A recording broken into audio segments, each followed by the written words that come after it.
Welcome to CBR. Loki is finally coming back to the Marvel Cinematic Universe in Avengers Doomsday, but how will he fit into this event? Today, let's deep dive into Loki in both comics and the MCU and answer that question. He is the ultimate trickster, the god of mischief himself. Loki is one of the oldest characters in Marvel Comics, causing chaos since the golden age of comics. Loki debuted as a villain in 1949 in Venus Comics, published by Timely Comics, the predecessor of Marvel. That was actually over 14 years before Thor's debut, and Loki still didn't have his signature green and yellow outfit. He was introduced as the god of evil in Venus number 6 and became a recurring antagonist. With the introduction of Thor in Journey into Mystery in 1962, Loki's story started to shift towards the character we know now. Loki was born in Jotunheim, one of the worlds that exists in between the World Tree and Midgard. That's the home to giant species like frost giants, storm giants, mountain giants, and brine giants. Loki is the biological son of Laufey, the king of the frost giants. But Loki was born much smaller than what's considered normal among his race. After the giants lost the war against Asgard, Odin, the king of Asgard and protector of the 10 realms, adopted a rejected young Loki to raise as his own son in Journey into Mystery. Growing up as Odin's son and Thor's adoptive brother, Loki started scheming against his adoptive family from a young age. Although he had the same privileges as the Asgardian royalty and became a god, he still carried the rejection of his people with him, and wasn't seen as a true Asgardian in his new home either. He started actively attacking Thor, which led to him being exiled and, upon his return to Asgard, arrested. Once Loki was finally free from his Asgardian prison, he went looking for Thor on Earth, leading to Loki's first battle in New York City, and although he was defeated and banned many times, he always came back to terrorize Thor again.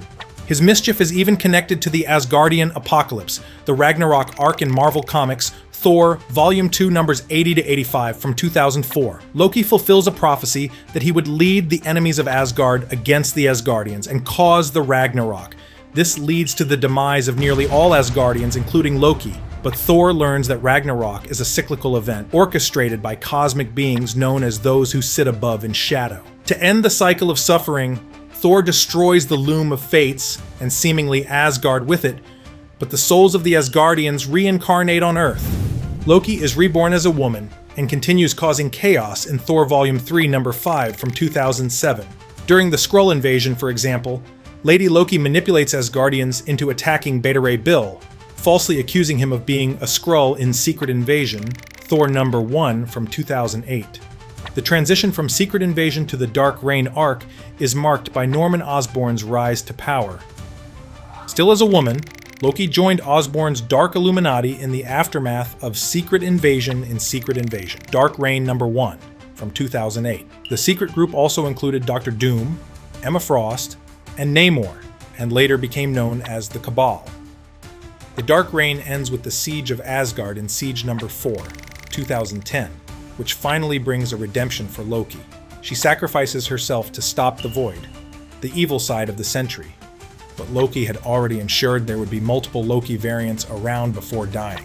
The story of Loki in Marvel Comics continues, with one Loki variant evolved to become the God of Stories. During the 2015 Secret Wars event in Loki, Agent of Asgard, Loki started working for the All-Mother and had to battle a future version of himself, rewriting history and taking control of all time. Loki doesn't have a major role in Secret Wars in the comics, but he is one of the few beings with knowledge of the structure of the cosmos in the Marvel Universe during it. In addition to his high status as the God of Stories, in the 2020 Thor series, Loki also reclaimed his throne as King of Giants in Thor Volume 6, number 1. In recent comics, Loki has also served as an advisor to Thor, representing a reluctant but necessary link between Asgard and other cosmic forces. His role has become increasingly cosmic, often being important in multiversal-level storylines. Clearly, Loki is one of the most powerful characters in Marvel Comics. Though born a frost giant, he was raised as an Asgardian, and his biological mother was probably a goddess, which gave him a hybrid physiology that makes him stronger than average Asgardians and giants. Thanks to his nature, he has super strength, endless energy, and fast healing. He can also understand and speak the languages of all realms and species. Though not truly immortal, Loki ages incredibly slowly and is immune to earthly diseases. On top of that, he became a great wizard, mastering the highest level of magic in the universe. His magic boosts all of his natural powers as a giant god hybrid. Loki is one of the most powerful sorcerers in Marvel's universe, rivaling characters like Doctor Doom and the Celestials. His magic is always expanding as he learns and evolves, but his core powers include illusion casting, shape-shifting, teleportation, interdimensional travel, telepathy, creating energy fields and constructs, blasts. Notably, Loki's magic has grown in recent comics, showing brief moments where he can even rewrite other people's realities. Loki also has the power of transmutation, which means he can shapeshift other people or objects. But perhaps Loki's coolest magical feature is enchantment, through which he can do things like give superpowers to other characters or give life to inanimate objects. Another important fact about Loki is that he is a genius. Loki is a master tactician, inventor, and engineer. But since being strong isn't always enough, Loki learned how to be a master manipulator. He regained the trust of Asgardians and betrayed them many times. While he relies on brains and magic, Loki is also a skilled fighter. The latest news about the Marvel Cinematic Universe is the announcement of part of the Avengers Doomsday cast, and Tom Hiddleston's Loki is in it. With so much comic book backstory, it's easy to see what Marvel Studios wants to keep Loki alive and around, right? Let's go through a quick recap of his MCU journey to see how he will fit into Secret Wars. Introduced as a villain in the 2011 movie Thor, Loki's journey spans over a decade now. Loki is introduced as Thor's adoptive brother and son of Odin. He craves approval and recognition, feeling overshadowed by Thor. His jealousy intensifies when he discovers his true origin as a frost giant, the son of King Laufey of Jotunheim, taken in by Odin as a political move. This revelation shatters Loki's identity. He betrays his family and attempts to take the throne of Asgard. His schemes ultimately fail, and he falls into the void of space, presumed dead. Loki returns in the Avengers as the main villain, using the power of the Tesseract and leading an alien invasion on Earth. But despite his villainy, Loki's motivations always came from an inferiority complex, an identity crisis, and the desire to rule. After his defeat and capture, the Dark World explores a more layered Loki. Imprisoned in Asgard, he is visibly affected by the death of his adoptive mother, Frigga. When Thor recruits Loki to fight against the Dark Elves, Loki reveals his capacity of being a hero. But then, he appears to die, only to fake his death and secretly take the throne of Asgard.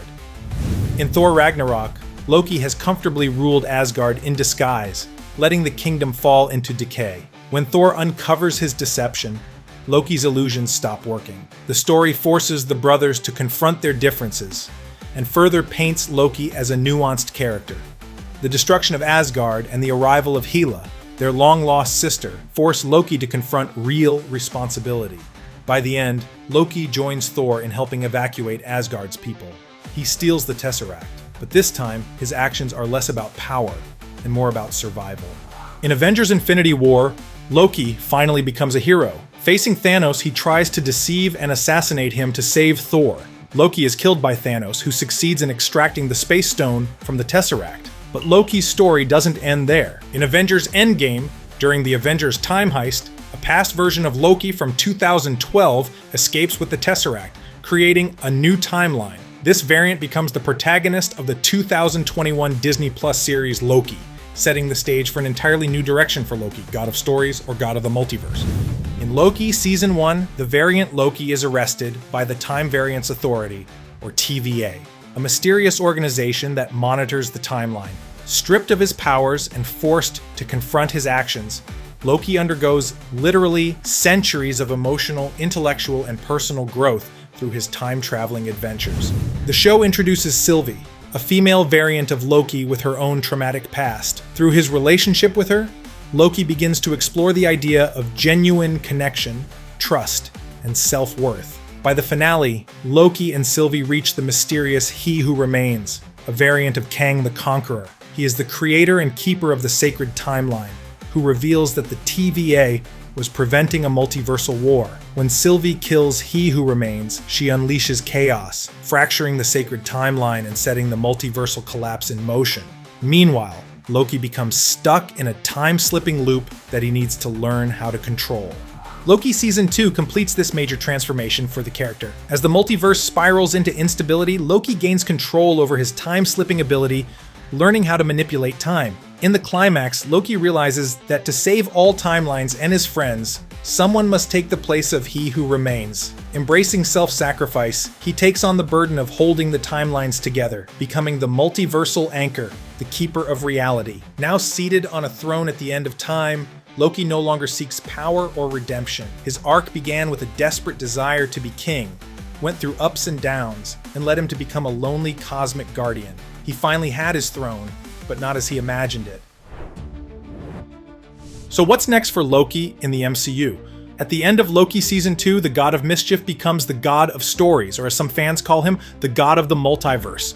He sits on a throne of timelines, maintaining the structure of the entire multiverse, after sacrificing his freedom and preventing Kang's variant from destroying all realities. There are different ways the MCU can link Loki's position with the setup for Secret Wars in Avengers Doomsday. One theory is that Loki will be a key cosmic figure that guides or warns the Avengers about the incursions and the multiversal collapse. Having replaced He Who Remains, Loki is the ultimate authority when it comes to the multiversal crisis. While the Avengers might be scrambling to stop Dr. Doom or whoever else is an antagonist, Loki may even already know how the story ends. The Avengers could either seek his help at the end of time, or he could decide to intervene after seeing the future and come to assist the Avengers.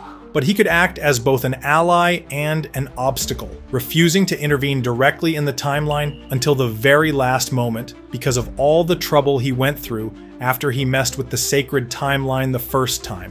His burden as the guardian of the multiverse might limit his physical presence, but narratively, he's the only one with omniscient knowledge of the multiversal structure at this point in the MCU. So he will definitely be important in the film because of that. But we should only expect to see Loki working behind the scenes, like bringing warnings, nudging characters into position, maybe even manipulating variants and events. He probably won't be seen much in action during fight scenes. Maybe in the climax, he might finally descend from his throne of time to join the Avengers for a final stand to save the sacred timeline.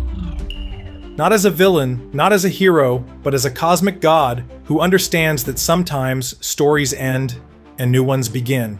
After Avengers Doomsday and Secret Wars, Loki should continue to be the god of stories in the renewed Earth 616. Loki is the perfect character to interact with multiversal cosmic beings and gods, like the Living Tribunal, Eternity, or the Beyonders. Another cool interaction would be between the god of stories and death, who was introduced to the franchise in Agatha All Along.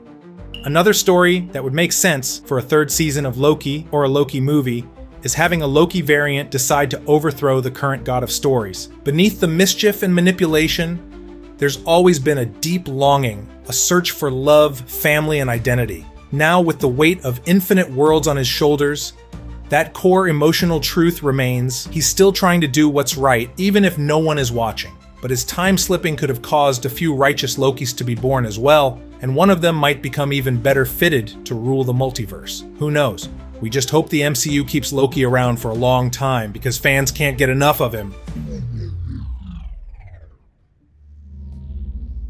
What if I was a robot and I didn't know it?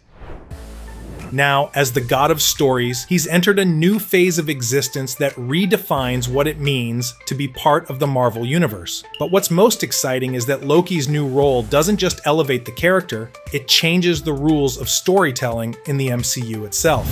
Loki now exists outside the traditional cause and effect structure. He's no longer bound by time or even death. That opens the door for a version of Loki becoming a narrator, for example, an observer, or even a rewriter of reality. In theory, anything is possible for Loki now. Ultimately, Loki's new role doesn't mean his story is finished. In fact, it might just be a new beginning again, on a grander scale than ever. He's no longer just a god among men. He's a god above stories. And that's the greatest version of Loki yet. So, what do you think the future holds for Loki? Let us know your theories in the comments, and remember to subscribe. Until next time, thanks for watching CBR. Now get out.